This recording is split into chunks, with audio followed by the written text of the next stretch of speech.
Ali Abdullah Saleh rose to prominence as a result of his military skills. Yet it was his political savvy that kept him in power for over 3 decades.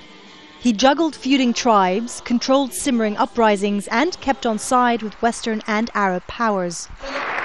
Saleh was appointed president and head of the armed forces in 1978 in what was then North Yemen.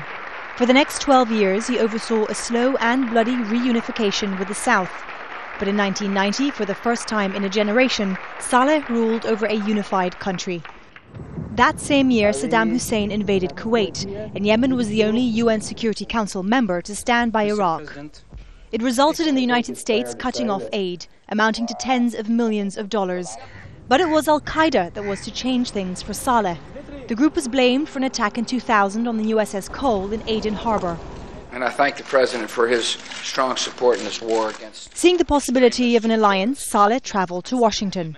He offered to join the campaign against Al-Qaeda. The move won him friends and much-needed cash. But it did little to fix other internal problems, a Shia rebellion in the north and a growing separatist movement in the south. Saleh exploited these struggles to justify his authority. Top military positions went to relatives. His son Ahmed was appointed to head the Republican Guard and Special Forces. Then came the Arab uprisings, and Yemenis took to the streets in unprecedented numbers.